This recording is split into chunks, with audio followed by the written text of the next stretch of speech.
Aspirants present మనము TET previous papers ప్రతి షిఫ్ట్లో జరిగిన తెలుగు మెథడాలజీ బిట్స్ని డిస్కస్ చేస్తున్నాం. నిన్నటి నుండి తెలుగు మెథడాలజీ బిట్స్ ఎక్స్ప్లెనేషన్ అనేది స్టార్ట్ అయింది. సో నిన్న పార్ట్ 1 వీడియో పెట్టాను, ఈరోజు పార్ట్ 2 వీడియో. ఇందులో 2 షిఫ్ట్లలో వచ్చిన తెలుగు మెథడాలజీ బిట్స్ని డిస్కస్ చేద్దాం. క్వశ్చన్ చూశాక కాసేపు వీడియోని పాజ్ చేసి ఆన్సర్ చేయడానికి ప్రతి ఒక్కరూ ట్రై చేయండి. ఇక్కడ క్వశ్చన్ చూడండి, ఈ బిట్ కూడా భాషోత్పత్తి వాదాల నుంచి వచ్చింది. నిన్న మనం డిస్కస్ చేసిన పేపర్ చూడండి, అందులో యాస్టీస్గా ఇదే బిట్టు పడింది. ఈ సెషన్లో కూడా అదే బిట్టు పడింది చూడండి. గ్రీకు తాత్వికులైన పైథాగరస్, ప్లేటోలు భాష పుట్టుకకు కారణమని ప్రతిపాదించిన వాదం ఏది అని అడిగారు. ఆప్షన్స్ వచ్చేసి స్వభావవాదం, దైవదత్తవాదం, అన్వయవాదం, స్ఫోటవాదం. ఓకే, ఆన్సర్ చేయడానికి ట్రై చేయండి. నిన్నే నేను చెప్పాను, నిన్న మన క్వశ్చన్ ఏ విధంగా ఫ్రేమ్ అయిందంటే స్వభావవాదం ప్రతిపాదించింది ఎవరు అని అడిగారు, పైథాగరస్, ప్లేటో. ఈరోజు ఎట్లా అడిగింది చూడండి, పైథాగరస్, ప్లేటోలు ప్రతిపాదించిన వాదం ఏది అని అడిగారు, స్వభావవాదం. ఓకే, నిన్నటి వీడియో చూడండి, అందులో ఈ బిట్ ఉంది, ఇక్కడ కూడా ఈ బిట్టు పడింది. నెక్స్ట్ దైవదత్తవాదం. దైవదత్తవాదాన్ని ప్రతిపాదించింది ఎవరు అంటే ట్రాంబెట్టి అండి. ఓకే, ఈయన నేమ్ గుర్తుపెట్టుకోండి. నెక్స్ట్ అన్వయవాదం గురించి అంతగా మెన్షన్ చేయలేడు. నెక్స్ట్ స్ఫోటవాదం. స్ఫోటవాదాన్ని ప్రతిపాదించిన వారు ఎవరూ లేరు, బట్ దాని డెఫినేషన్ గుర్తుపెట్టుకోవాలి. స్ఫోటవాదం అంటే ఏంటి అంటే బ్రహ్మాండం అనేది విస్ఫోటనం చెంది ప్రకృతి అనేది ఏర్పడింది, దానితో పాటు ఓం అనే శబ్దం కూడా ఏర్పడింది. ఈ ఓంకారమే భాషకు మూలం అని తెలిపే వాదమే స్ఫోటవాదుల వాదం. Okay, clear. ఇక్కడ ఆన్సర్ వచ్చేసి స్వభావవాదం. Okay, next bit. ఇది నిన్నే డిస్కస్ చేశాం కాబట్టి అంతగా ఇక టైం స్పెండ్ చేయట్లేదు. ఈ బిట్ చూడండి, క్వశ్చన్ని క్లారిటీగా అర్థం చేసుకుంటే ఆన్సర్ని ఈజీగా ఐడెంటిఫై చేయొచ్చు. సామాన్యుల సంభాషణ స్థాయిలోనున్న మాండలికం ఆ స్థాయిని అధిగమించి ఉన్నత వైజ్ఞానిక స్థాయికి అందుకోవడమే. ఆప్షన్స్ ప్రాకృతీకరణం, నెక్స్ట్ మేధావీకరణం, నెక్స్ట్ సామాజికీకరణం, నెక్స్ట్ మృద్వీకరణం. ఓకే, ఏంటి సామాన్యుల భాషా స్థాయిలో ఉన్న మాండలికం అనేది ఆ స్థాయిని అధిగమించి ఉన్నత స్థాయి వైజ్ఞానిక స్థాయిని అందుకోవడం ఏమవుతుంది అవుతుంది, మేధావీకరణం అనేది అవుతుంది. క్లియర్. Next bit. నెక్స్ట్ ఈ బిట్ చూడండి, విద్యార్థుల భాషణా నైపుణ్యాన్ని పెంపొందించుటకు ఉపాధ్యాయునకు ఉపకరించు వ్యూహాలలో ఒకటి. ఏంటి, విద్యార్థుల్లో భాషణా నైపుణ్యాన్ని పెంపొందించాలి అంటే ఉపాధ్యాయుడు ఏ విధమైన వ్యూహాన్ని ఎంచుకోవాలి. ఆప్షన్స్ వచ్చేసి వ్యాసరచన, సమీక్ష, కథాకథనం, ప్రహేళిక. ఓకే, ఈ బిట్కి ఆన్సర్ వచ్చేసి కథాకథనం. మిగతా ఆప్షన్స్ ఎందుకు కాదు అంటే చూడండి, పిల్లల్లో భాషణా నైపుణ్యాన్ని పెంపొందించాలి. వ్యాసరచన అంటే మనం రాస్తూ ఉంటాం. ఓకే, ఇది అందరికీ తెలిసిందే కదా. ఇలా రాయడం ద్వారా భాషా నైపుణ్యం పెంపొందదు కదా. మాట్లాడితేనే భాషా నైపుణ్యం పెంపొందుతుంది, రాస్తే అయితే పెంపొందదు కదా. సో ఈ ఆప్షన్ని మనం ఇక్కడే ఎలిమినేట్ చేయొచ్చు. నెక్స్ట్ సమీక్ష అంటే ఏంటి, ఒక ఇన్ఫర్మేషన్ ఏదైనా ఉంటే దాన్ని మొత్తం అండర్స్టాండ్ చేసుకొని చివరిన ఒక సమీక్ష అనేది ఇస్తారు. ఓకే, సో ఇక్కడ భాషా నైపుణ్యం పెంపొందదు కదా. నెక్స్ట్ కథాకథనం అంటే ఏంటి అంటే ఉపాధ్యాయుడు ఏం చేస్తారంటే కథలను చెప్తాడు. ఫస్ట్ ఈ కథలను చెప్పి ఆ కథలను తిరిగి పిల్లలతో మళ్ళీ చెప్పిస్తాడు అన్నట్టు. ఓకే, ఉపాధ్యాయుడు ఫస్ట్ కథలను చెప్పి తర్వాత తిరిగి పిల్లలతో ఆ కథలను చెప్పిస్తాడు, దీన్నే కథాకథనం అంటారు. ఈ విధంగా పిల్లవాడు మళ్ళీ తిరిగి కథలను చెప్పడం ద్వారా వారిలో భాషా నైపుణ్యం డెఫినెట్గా పెంపొందుతుంది కదా, పెంపొందుతుంది. సో ఇక్కడ పిల్లల్లో భాషా నైపుణ్యాన్ని పెంపొందించడానికి ఉపాధ్యాయుడు యూజ్ చేయాల్సింది కథాకథనం. ఈ విధంగా ఇక్కడ ఇచ్చిన ఆప్షన్స్కి మీనింగ్ తెలిసినా మనం ఈజీగా ఆన్సర్ని ఐడెంటిఫై చేయొచ్చు. ఓకే, ఆన్సర్ వచ్చేసి కథాకథనం. క్లియర్. Next bit. విద్యార్జన కేవలం పాఠ్యపుస్తకం ద్వారా జరగదు. పాఠ్యపుస్తకం విద్యార్థుల విద్యాభ్యాసనానికి ఉపకరించే ఒక. ఆప్షన్స్ ఆలోచన మాత్రమే, ఊహాకల్పన మాత్రమే, కళ మాత్రమే, పరికరం మాత్రమే. ఓకే, క్వశ్చన్ని క్లారిటీగా అండర్స్టాండ్ చేసుకోండి. విద్యార్జన కేవలం పాఠ్యపుస్తకం ద్వారా మాత్రమే జరగదు. పాఠ్యపుస్తకం అనేది విద్యార్థుల విద్యాభ్యాసనానికి ఉపకరించే ఒక పరికరం మాత్రమే అండి, పరికరం మాత్రమే. ఓకే, అంటే పాఠ్యపుస్తకం ద్వారానే విద్యార్జన మొత్తం జరగదు. సో పాఠ్యపుస్తకాన్ని ఒక వనరుగా ఉపయోగించుకోవచ్చు విద్యాభ్యాసనంలో. లేదంటే ఒక పరికరంగా మాత్రమే పాఠ్యపుస్తకం అనేది యూజ్ అవుతుంది. ఎందుకంటే పిల్లవాడు నేర్చుకోవడం అనేది కేవలం పాఠ్యపుస్తకం ద్వారా మాత్రమే నేర్చుకోవడం. పాఠశాలలో నేర్చుకుంటాడు, పాఠశాల బయట నేర్చుకుంటాడు, ప్రకృతిలో నేర్చుకుంటాడు. ఇలా అన్ని చోట్ల అభ్యసనం అనేది జరుగుతుంది. సో అలాంటప్పుడు విద్యార్జనకి పాఠ్యపుస్తకం మాత్రమే మ్యాండేటరీ కాదు కదా. సో దాన్ని మనం ఓన్లీ ఒక పరికరంగా మాత్రమే యూజ్ చేస్తాం. ఆలోచన మాత్రమే కాదు, ఊహాకల్పన కాదు, కళ మాత్రమే కాదు. Okay, next bit. ఈ బిట్ చూడండి. గద్య బోధనలో ఉపాధ్యాయుడు పాఠ్య నేపథ్యం, పూర్వకథ, రచయిత వివరాలు, అదనపు సమాచారాన్ని విద్యార్థులకు తెలుపుటకు ఉపయోగించు పద్ధతి ఏది? ఓకే, ఆప్షన్స్ వచ్చేసి వివరణ పద్ధతి, పఠన పద్ధతి, ఖండ పద్ధతి, ప్రతిపదార్థ పద్ధతి. ఓకే, ఆన్సర్ చేయడానికి ట్రై చేయండి.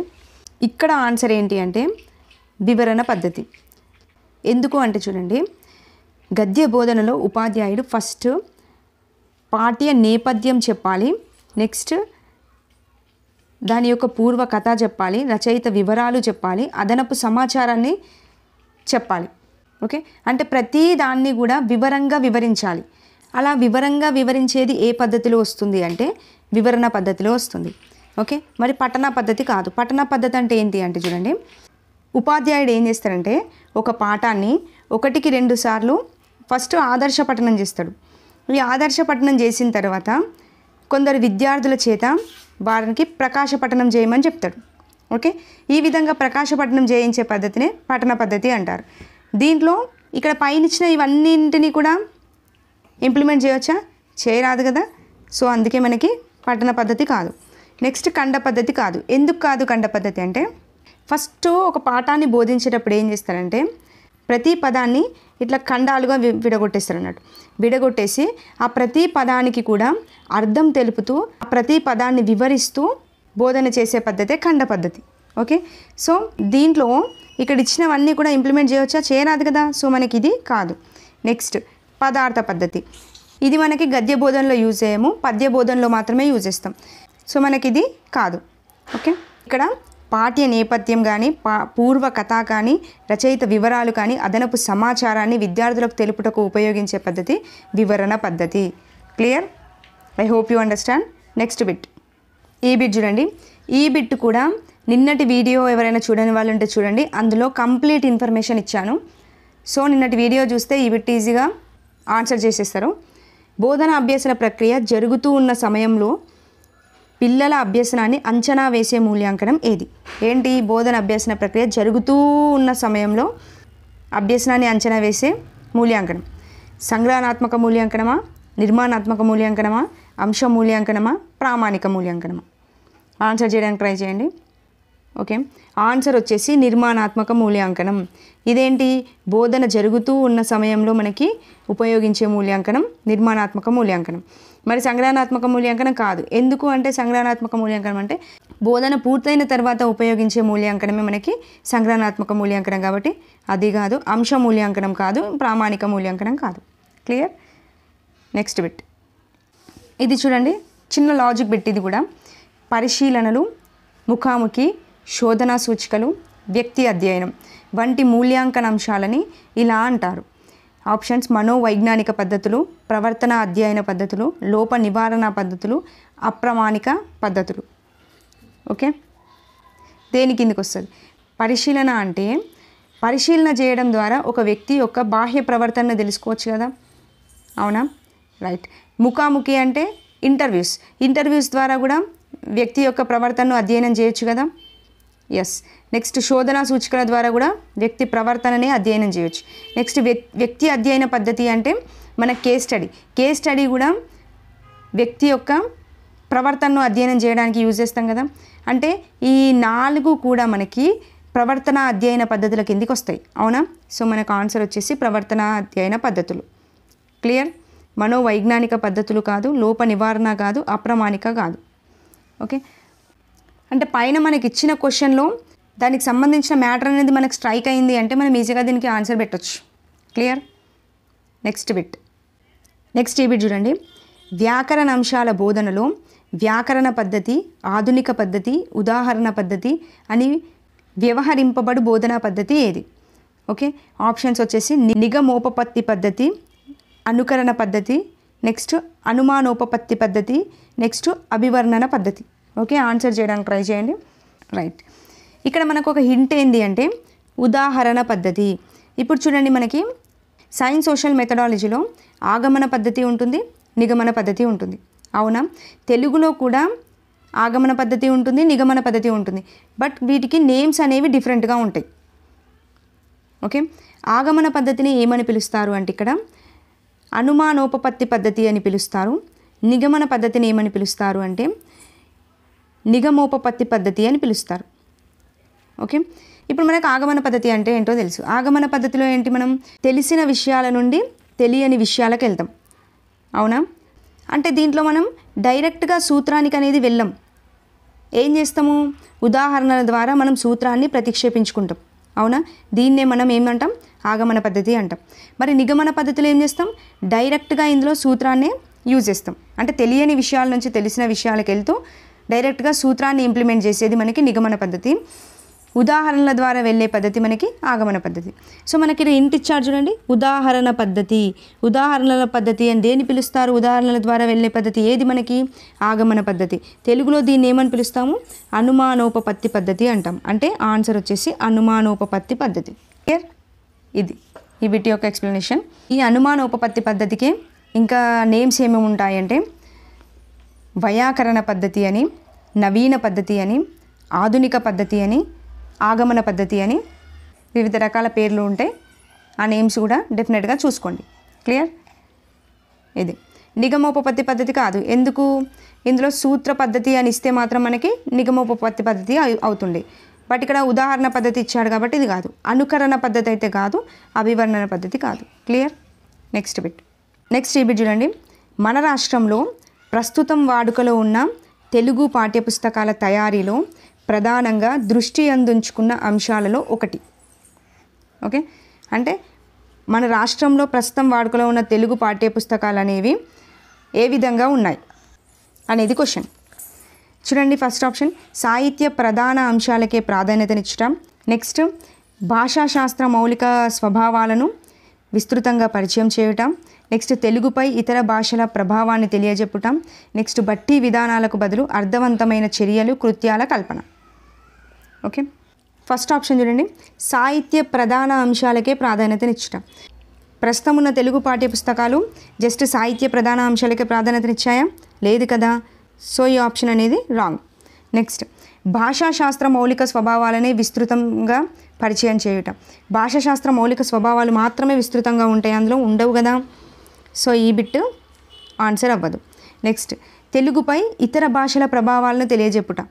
అలా ఉంటుందా, తెలుగు పాఠ్యపుస్తకంలో ఉండదు కదా. సో ఇది కాదు. నెక్స్ట్ చూడండి, బట్టి విధానాలకు బదులుగా అర్థవంతమైన చర్యలు, కృత్యాల కల్పన. సో ఇది మనకి ఆన్సర్ అవుతుంది. దీంట్లో చిన్నగా బేసిక్ నాలెడ్జ్ ఉన్నా కానీ ఎగ్జాంపుల్ NCF 2005 ఉంది కదా, అది కూడా ఏమని చెప్తుంది, బట్టి విధానానికి బదులుగా కృత్యాల ద్వారా బోధన జరగాలి అని చెప్పేసి NCF 2005 కూడా చెప్తుంది. ప్రజెంట్ మనకు ప్రతి పాఠ్యపుస్తకంలో ఇంప్లిమెంట్ అయింది NCF 2005 ప్రకారమే కదా మన పుస్తకాలన్నీ ఇంప్లిమెంట్ అయినాయి. సో మనకి ఆన్సర్ అనేది డి అనేది మనకు ఆన్సర్ అవుతుంది. ఇది నాలెడ్జ్ బిట్ చూడండి. బోధనోపకరణం విషయ చిత్రీకరణకు, విషయ వ్యాఖ్యానానికి, సులభంగా అర్థం చేసుకోవడానికి, శాశ్వత విషయ అవగాహనకు ఉపయోగపడుతుంది అని అభిప్రాయపడిన వారు ఎవరు? ఆన్సర్ వచ్చేసి హుమాయూన్ కబీర్ అండి. ఓకే, ఈ పైనున్న వాక్యాన్ని చెప్పింది హుమాయూన్ కబీర్. కంపల్సరీ గుర్తుపెట్టుకోవాల్సిందే, దీనికి ఎక్స్ప్లెనేషన్ కూడా అవసరం అనేది ఉండదు. నెక్స్ట్ ఇవి చూడండి, విద్యార్థుల శ్రవణ శక్తిని పెంచి వేగంగా రాయగల శక్తిని పెంపొందించగల లేఖన భేదం. ఓకే, విద్యార్థుల యొక్క శ్రవణ శక్తిని పెంచాలి, వేగంగా రాయగల శక్తిని పెంపొందించాలి. ఆప్షన్స్ వచ్చేసి అదృశ్య లేఖనం, దృష్ట లేఖనం, విస్తార లేఖనం, ఉక్త లేఖనం. దీని ఆన్సర్ వచ్చేసి ఉక్త లేఖనం అనేది ఆన్సర్. ఉక్త లేఖనం అంటే ఏంటి అంటే డిక్టేషన్ అండి. ఓకే, డిక్టేషన్ అంటే ఏంది, ఉపాధ్యాయుడు కొన్ని పదాలను చెప్తూ ఉంటే విద్యార్థి వింటూ ఆ పదాన్ని రాస్తాడు. అంటే చూడండి, డిక్టేషన్ ఉపాధ్యాయుడు చెప్పేటప్పుడు అది విన్న పిల్లవాడికి శ్రవణ శక్తి అనేది పెంపొందుతుంది. అది విని పిల్లవాడు రాస్తాడు కాబట్టి వానికి రాయగల శక్తి కూడా పెంపొందుతుంది. కాబట్టి ఆన్సర్ వచ్చేసి ఉక్త లేఖనం. ఓకే, అదృశ్య లేఖనం అయితే కాదు, అంటే కనబడకుండా రాసేది. దృశ్య లేఖనం అంటే ఏంటి అంటే చూచిరాత అండి. ఓకే, చూచిరాత రాయడం వల్ల శ్రవణ శక్తి అయితే పెరగదు కదా, సో ఇది మనకి ఆన్సర్ అవ్వదు.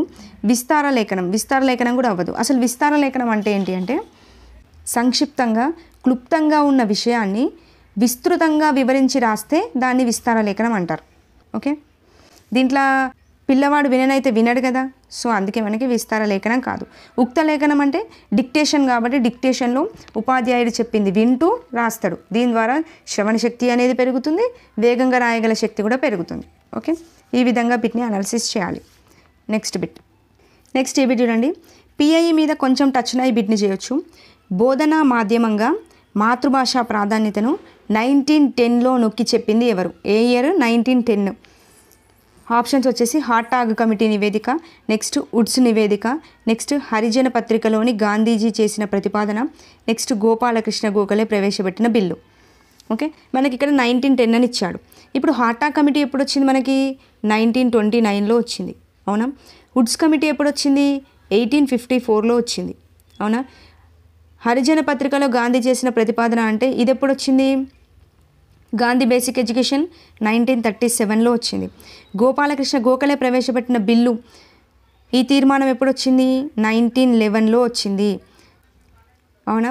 సో ఈ 1911లో మనకి గోపాలకృష్ణ గోఖలే 1910లో మనకి బిల్లును ప్రవేశపెట్టడం జరుగుతుంది. సో ఆన్సర్ వచ్చేసి గోపాలకృష్ణ గోఖలే. మనకి ఈ ఇయర్స్ గుర్తున్నా ఈజీగా ఈ బిట్ని ఐడెంటిఫై చేయొచ్చు. ఓకే, ఈ వీడియోలో మనం 2 సెషన్స్ని చూసాం, అంటే 12 బిట్స్ ఎక్స్ప్లెనేషన్ ఇచ్చాను. ఈరోజు క్వశ్చన్, క్లిప్ని విస్తరించండి. సో ఈ బిట్కి ఆన్సర్ వచ్చేసి ప్రతి ఒక్కరు కూడా కామెంట్ సెక్షన్లో పిన్ చేయండి.